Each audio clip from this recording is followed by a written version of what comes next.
내일은 큐티 클래스. 자, 7월 22일 수요일 큐티 클래스에 오는 우리 친구들 환영합니다. 이제 시편이 끝나고 새롭게 우리 로마서가 시작했는데 1장 26절에서 32절인데 우리 기대하면서 우리 말씀을 같이 함께 묵상하십시다. 제목은 성경의 다이아몬드. 로마서라는 이 책은요. 성경의 다이아몬드라는 그런 별명이 있는 책이에요. 그래서 신앙의 진리를 아주 잘 정리한 책인데 굉장히 중요합니다. 물론 다른 성경도 중요하죠.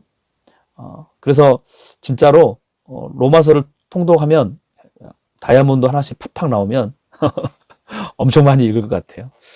진짜 다이아몬드는 아니지만 그러나 더 값진 믿음의 다이아몬드를 여러분 좀 취하기 위해서, 갖기 위해서 하면 우리 16장밖에 안 되니까 우리 쭉 계속 묵상하면서 우리가 같이 통독하면 아마 로마서가 마칠 때쯤이면 내 마음에, 내 심령에 진짜 어떠한 다이아몬드보다 소중하고 빛나게 여러분의 마음에 심겨지지 않을까, 또 여러분이 그래서 소유하게 되지 않을까 기대해 봅니다. 자, 그런데 이에 반해서 오늘 본문의 28절에 보면요. 하나님을 아는 지식을 그들은 하찮게 여긴다는 거예요. 자, 그들. 과연 그들은 누구인가? 왜 이렇게 중요한 성경의 다이아몬드라고 말할 정도로 중요한 내용을 갖고 있는 로마서에서 왜 이런 사람들을 언급할까? 자, 과연 그들은 누구인가? 그들은요, 하나님의 존재를 인정하기 싫어하는, 동시에 대적하는 마음을 가진 사람들이라는 거예요. 하나님이 이 세상의 모든 만물, 우리를 포함해서, 여러분을 포함해서 만드셨는데 질서라는 법을 함께 만들어 놓으셨다는 거예요. 뭐요? 질서. 컴퓨터로 말하면 프로그램이에요. 자, 컴퓨터가 잘 운영되기 위해서는 프로그램에 따라 움직여야 되는 거죠. 이 세상도 사실은 뭐 컴퓨터처럼 일하면 일 나오는 그런 건 아니지만, 그러나 보이지 않는 질서, 또 하나님의 말씀대로 움직여질 때 그 안에 혼란함도 없고 또 평안이 있고 기쁨과 참 행복이 있게 되는데, 반대로 질서를 무시하게 되면 너무나 큰 혼란을 겪게 되는데, 그것을 뭐라고 표현하냐면 성경에서는 죄의 결과라고 해요. 결국 이것은 뭐예요? 심판을 말합니다. 그래서 오늘 본문에서는 하나님을 인정하기 싫어하고 대적하는 그들의 삶이 어떤 삶인지, 죄의 결과로 심판의 삶을 살아가는 사람들은 어떤 삶인지 우리 가운데 말씀해 주실 거예요. 자, 그것을 기억하면서 볼 텐데, 자, 그들은 누구인가? 그 첫 번째가 뭐냐면 동성애를 통해서 창조 질서를 무너뜨리고 있다는 거예요. 그들은 창조 질서를 뭐 하는 거예요? 거부하고 있다는 거예요. 자, 말씀을 같이 한번 읽어봅시다.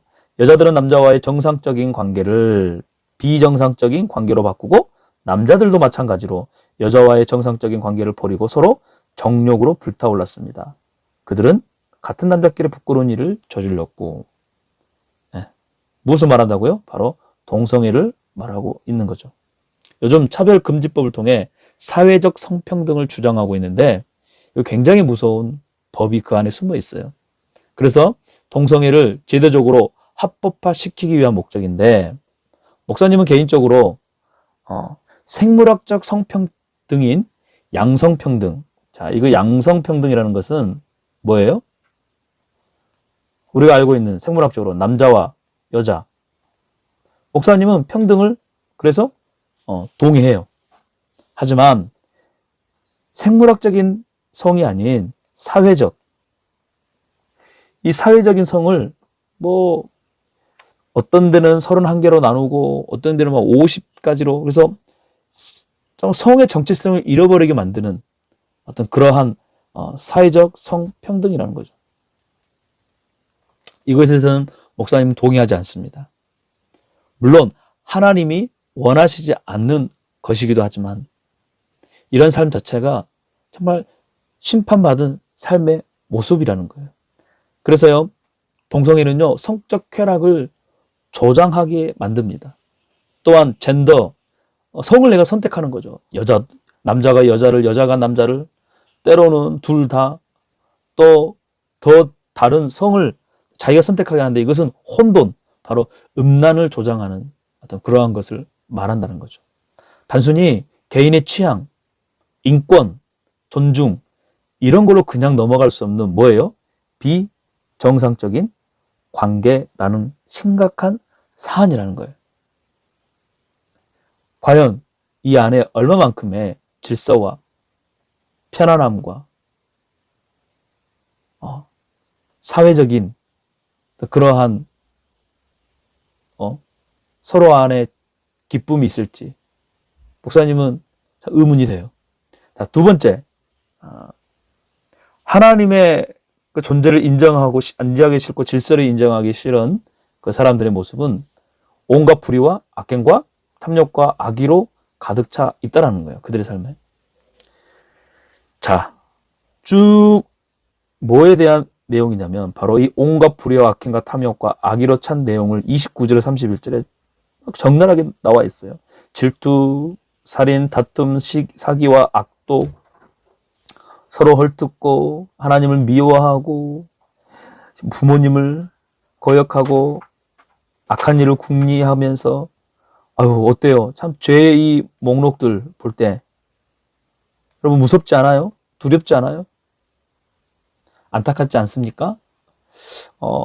며칠 안 됐죠. 월요일에 우리 제주를 들썩이게 한 뉴스가 있었어요. 바로 그 여중생 집단 폭행 사건인데 참 어디서 그런 일이 일어났냐면 학교 근처 아파트 지하 주차장에서 일어났대요.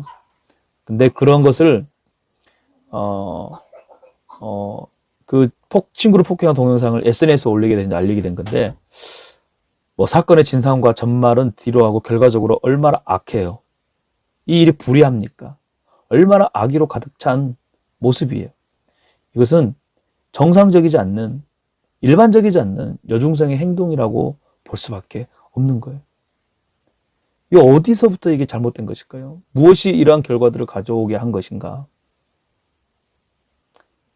하나님을 아는 지식을 하찮게 여겼다는 그 말씀을 다시 한번 우리가 기억해 보십시다.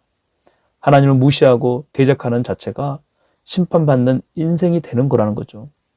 하나님이 그냥 내버려 둘 수밖에 없는 이런 상황. 하나님이 계시지 않아서가 아니에요. 하나님을 무시하고 대적하고 인정하기 싫어하고 하나님 질서를 따르기 싫어하는 사람을 어쩔 수 없다는 거예요. 그러나 우리는 누구입니까? 하나님의 형상으로 지음받은 하나님의 자녀예요.